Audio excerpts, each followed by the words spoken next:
Indiana at Penn State. Indiana, number 2 team in the country for Curt Cignetti, traveling to Penn State. I will be there with Gus and Ginny. That's the Big Noon Saturday game.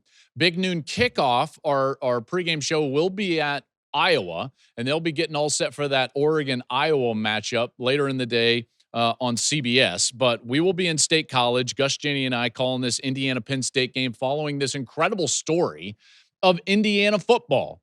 They continue to rise, and candidly, I know that there was some, wringing of hands, if you will, on the other network about the rankings and specifically, A&M behind both of these Big Ten teams, but deservedly so.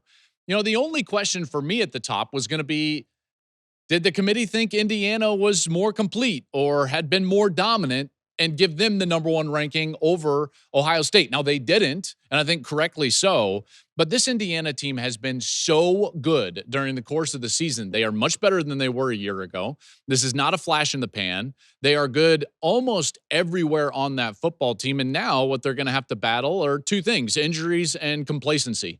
Now, I don't think complacency is going to be a factor because I know, having talked with Curt Cignetti enough over the last couple of years, that this guy is so uniquely and specifically focused on process on the day-to-day that this team is going to be uniquely and specifically focused on the process of day-to-day.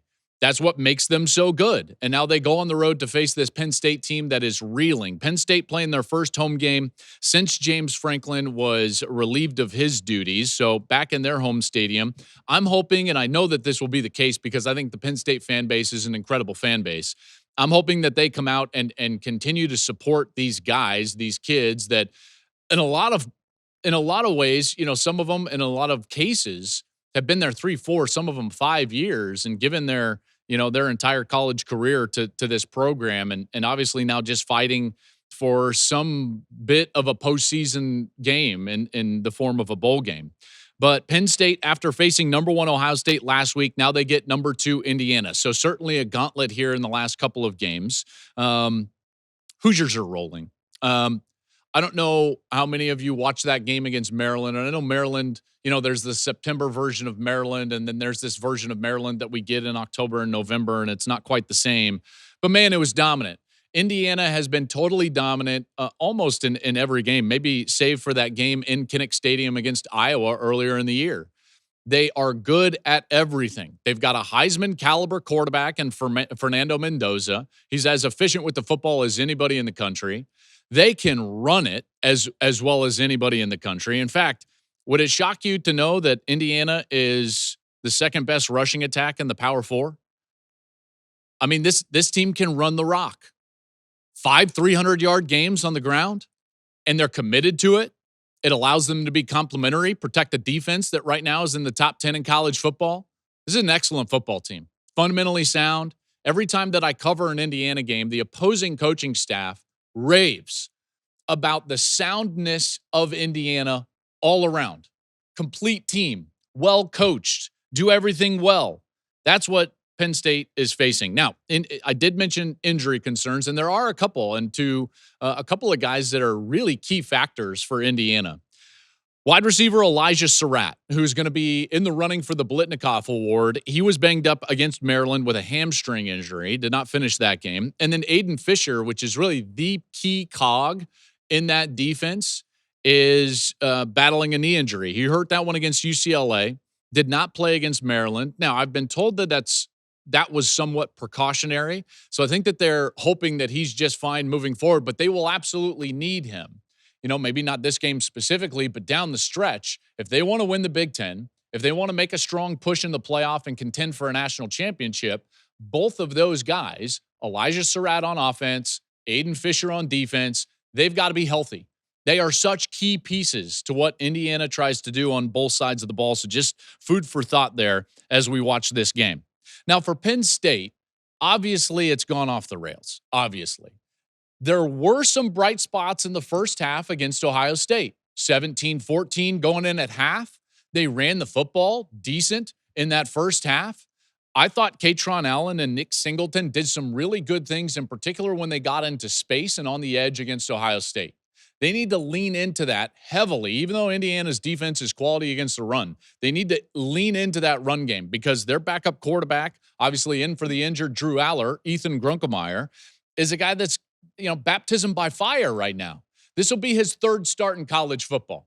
Here were his first two starts. At Iowa, a top 10 defense in Kinnick Stadium. Sorry, that's a terrible debut to try to get out there and play well. Then he's got to go to the unquestioned best team in America and best defense in America in the shoe and face Ohio State. And now, what does he get? Oh, the number 2 team in the country, Indiana. Now, granted, it's in his home stadium, but this is a top 10 defense all day long. All day long. All 3 of those top 10 defenses, he's just drinking out of a fire hose right now, which is why Penn State must lean into the run game. I thought that they got away from the run game too early in the third quarter. I get it. Ohio State started making a run a little bit right there, but you can't make this a one-dimensional offense if you're Penn State.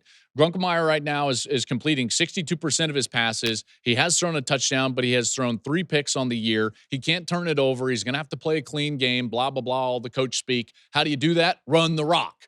Got to run the rock right at that defense. Now, it would help them tremendously if Aiden Fisher doesn't play for Indiana, because when he is in the middle of that defense at middle linebacker, they're a different unit. And certainly that would help Penn State if Fisher doesn't play in this game. We'll see his status later in the week.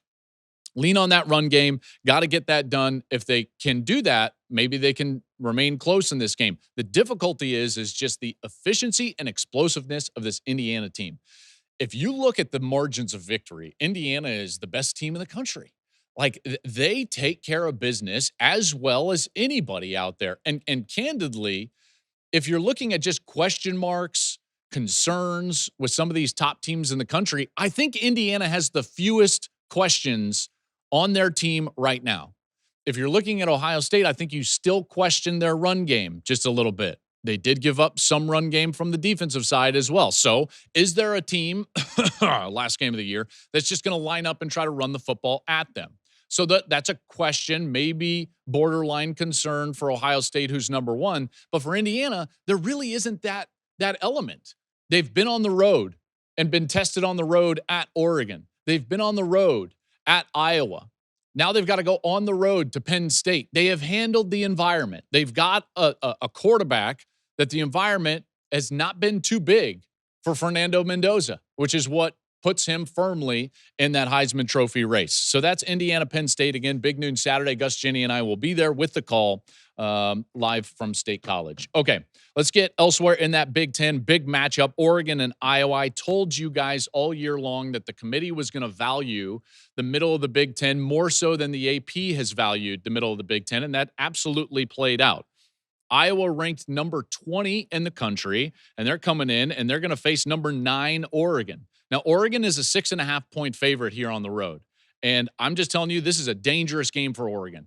A dangerous game. And it's not just because, Iowa always plays well at home. No. But this specific Iowa team has gotten better and better and better in the specific areas that they need to get better, namely the offensive line. Now, granted, they still don't throw the football almost at all and with almost zero efficiency, but it's still Iowa. They're going to play this complementary style of ball. They're going to play great defense. They're going to run it. They're going to shrink the game. And then if you make one mistake, they capitalize. And that's the fear if you're an Oregon fan. The weather, obviously, or also is going to be, I think, a huge factor in this game. Now, granted, Oregon is not foreign to rain. Now, the cold rain, which could turn to sleet by the end of the game, that's something. And here's the other part about this, is that Iowa feasts on turnovers, and specifically running this heavy zone defensive scheme under Phil Parker that has been so good for so long, a decade and more. You look at this game and it's like one tipped pass, tipped, overthrow, boom, turnover, short field. Because how does Iowa score with basically no passing game? Well, you've got to create opportunities for your offense, and you do that through making plays on special teams or on defense, and that's exactly what they do. Now you mix in that weather factor, and the ball slips out here. Maybe there's a muff punt there. All of a sudden there's an overthrow, and boom, Iowa's got a short field. They're up. And now all of a sudden you're under some serious duress if you're Oregon. Oregon has a terribly tough slate down the stretch here in November. This one being one of them, obvious. This game, by the way, because of that weather, because of the style that Iowa plays, The over-under for this game is 41.5. That's the lowest of the weekend in college football. Dante Moore is going to have to play very clean, very clean. Get back to that Dante Moore that we saw early in the season when he was very efficient, the ball was out on time, and he was accurate with it. Because if he's not, there's going to be a chance for Iowa to get their hands on the football. Fortunately for Oregon, in particular in a game that could be this style, and specifically with the weather, the Ducks can run it with a deep backfield. Jordan Davison, Noah Whittingham, they have 424 rush yards between them over the last 2 games, so they can lean into that. They are going against a top 10 run defense in Iowa, heavy zone, eyes in the backfield. That's what you're going to get, maintaining their layers of defense. Now, I alluded to this. How does Iowa score points? They have to create points with units that are not the offense. Short fields, turnovers, special teams plays. That's the MO, the blueprint for Iowa, and they generally do it really well. That offensive line has looked really good over the last couple of weeks. Gronowski is a huge run threat, obviously at quarterback, and that's one thing that Oregon maybe is a weakness for them. These two teams both lost at home to Indiana. The Hawkeyes played them better than Oregon did. They were tied with under 2 minutes in that game in this stadium, Kinnick Stadium. So Iowa 6.5. What do we do with that after everything that I just said? Well, you know what? You take the points. I think Oregon wins the game. Oregon is going to find a way to win the game with just sheer grit and determination with their head coach, Dan Lanning, and their quarterback, Dante Moore. They win it 17-13, but I'm taking the 6.5 with Iowa. Thank you for watching the Joel Klatt Show YouTube channel. And if you liked this clip, make sure to like it and subscribe to the channel, and you can stay up to date on all of my college football coverage.